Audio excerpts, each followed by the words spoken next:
آپ کے رب نے نہ آپ کو چھوڑا ہے نہ آپ سے ناخوش ہے، اور آپ کے لیے انجام ابتدا سے بہتر ہے۔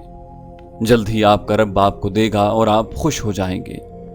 کیا ایسا نہیں کہ اس نے آپ کو یتیم پایا تو ٹھکانہ دیا، بے خبر پایا تو سیدھی راہ سجھائی، اور محتاج پایا تو مالدار کر دیا؟ تو آپ کسی یتیم کے ساتھ سختی نہ کریں، نہ کسی سائل کو چھڑکیں، اور اپنے رب کی اس نعمت کا چرچا کرتے رہیں۔ اللہ اللہ، خدا آپ صلی اللہ علیہ وآلہ وسلم سے ناراض نہیں ہوا، ناخوش ہو کر چھوڑ نہیں دیا، بلکہ رحمتوں سے ڈھانپ لیا، نعمتوں سے نہال کر دیا۔ اب وہی برابر آنے لگی۔ آپ صلی اللہ علیہ وآلہ وسلم کے پاس حضرت جبریل علیہ السلام آتے، آپ کو اللہ کی آیتیں سناتے اور بتاتے کہ کیا کریں، کس طرح کریں۔ حضرت جبریل علیہ السلام نے بتایا کس طرح وضو کریں، کس طرح نماز پڑھیں۔ ایک دن آپ صلی اللہ علیہ وآلہ وسلم مکہ کے بالائی علاقے میں تھے۔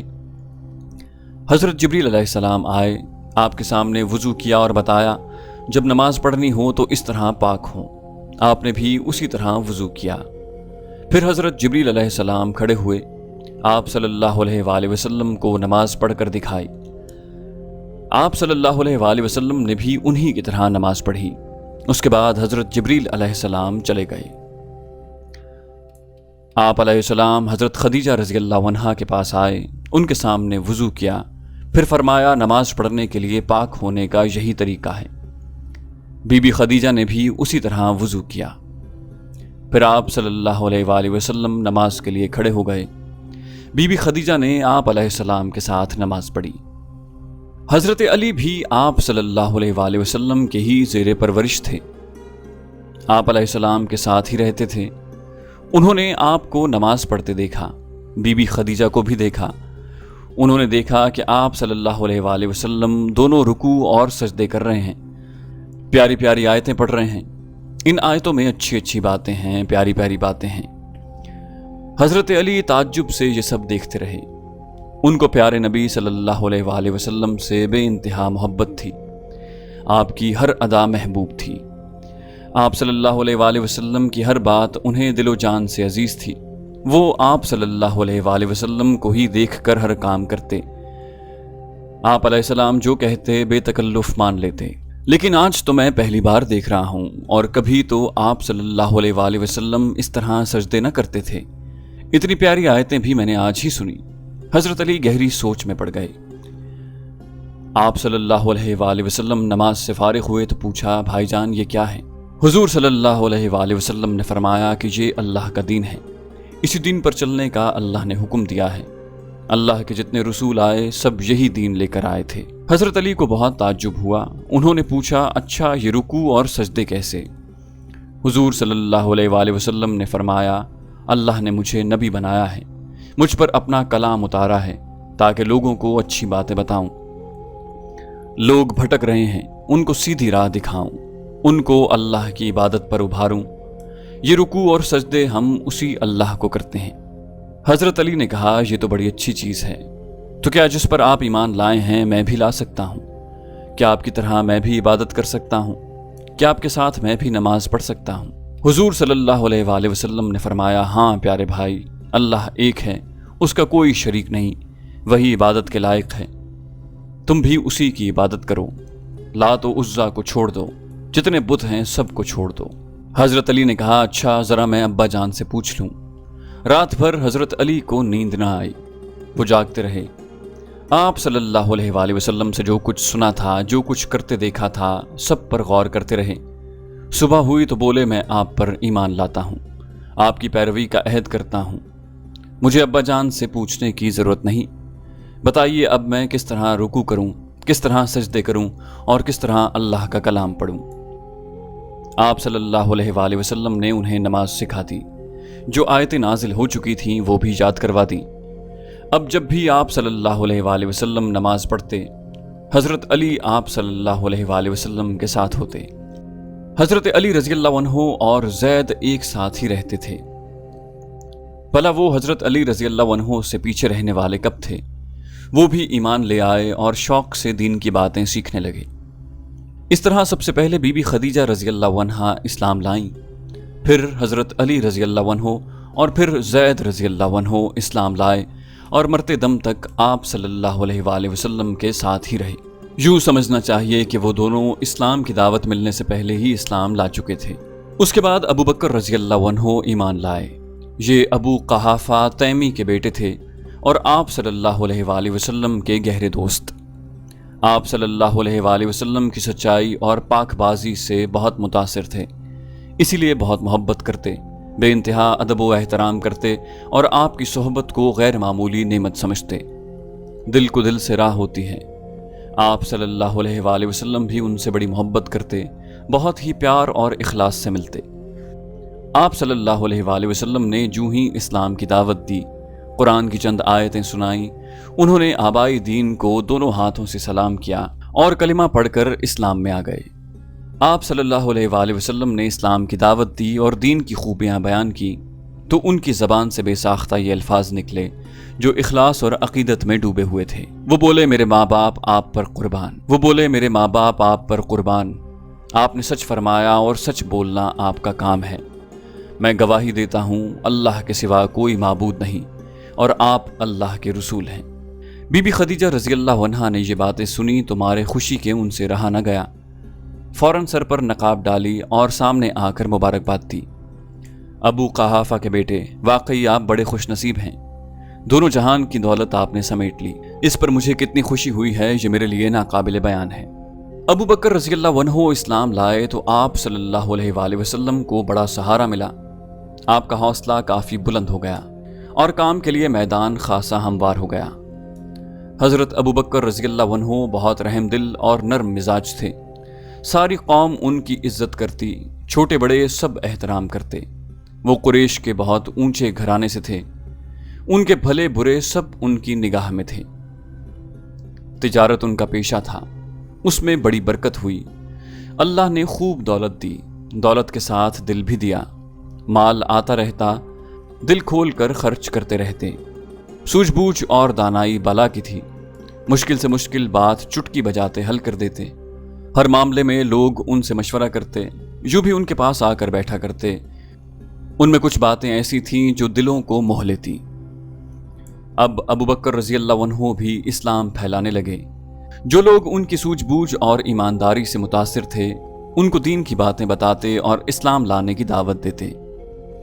بہتوں نے ان کی بات مان لی اور اسلام لے آئے۔ جو لوگ پہلے اسلام لائے وہ یہ ہیں: عثمان بن عفان رضی اللہ عنہ، زبیر بن عوام رضی اللہ عنہ، عبد الرحمن بن عوف رضی اللہ عنہ، سعد بن ابی وقاص رضی اللہ عنہ اور طلحہ بن عبید اللہ رضی اللہ عنہ۔ یہ سارے لوگ حضرت ابو بکر رضی اللہ عنہ سے متاثر ہو کر اسلام لائے۔ پھر جراح کے بیٹے ابو عبیدہ رضی اللہ عنہ اور ابو ارقم رضی اللہ عنہ کے بیٹے ارقم اسلام لائے۔ پھر بہت سے لوگ اسلام لائے، مرد بھی عورتیں بھی۔ جو عورتیں اسلام لائیں ان میں پیارے نبی صلی اللہ علیہ وآلہ وسلم اور حضرت ابو بکر رضی اللہ عنہ کی بیٹیاں بھی شامل تھیں۔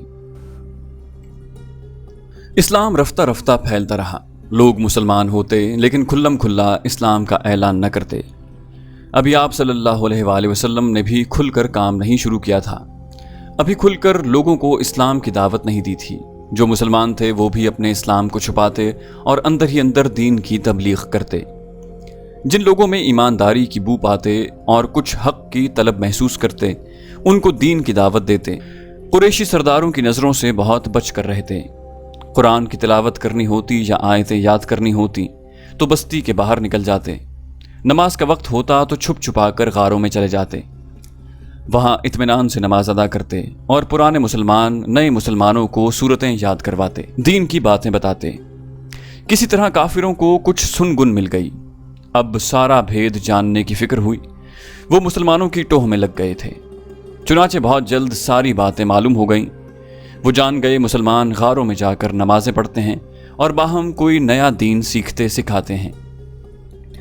انہیں معلوم ہو گیا کہ آپ صلی اللہ علیہ وآلہ وسلم توحید کی دعوت دیتے ہیں، شرک و بت پرستی سے روکتے ہیں۔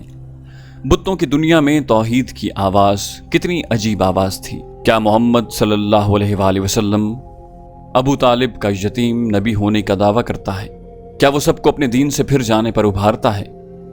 کیا وہ دیوتاؤں سے بے وفائی پر اکساتا ہے؟ قومی دین سے بغاوت، آبائی دین سے عداوت۔ کیا محمد صلی اللہ علیہ وآلہ وسلم کی یہ ہمت ہو گئی ہے؟ ہر سو ایک ہلچل مچ گئی، ہر طرف ایک ہنگامہ بپا ہو گیا، جسے دیکھیے غصے سے بےتاب تھا۔ کسی نے تو کہا کہ آپ صلی اللہ علیہ وآلہ وسلم پر جن کا اثر ہے اور کوئی بات نہیں۔ کسی نے کہا اس کو نام و نمود کی ہوس ہے، ایک نشہ ہے جس کو زمانہ خود ہی اتار دے گا، ہمیں کچھ کرنے کی ضرورت نہیں۔ یہ سوچ کر آپ صلی اللہ علیہ وآلہ وسلم کو لائق التفات ہی نہ سمجھا۔ کچھ ایسے بھی تھے جو اس نئے دین کی طرف متوجہ ہوئے، ان کو خیال ہوا چلیں اس دین کو بھی جانچیں، پرکھیں، دیکھیں اس میں کیا ہے، ہو سکتا ہے کوئی کام کی چیز مل جائے، نقصان تو ہوگا نہیں، ہوگا تو فائدہ ہی ہوگا۔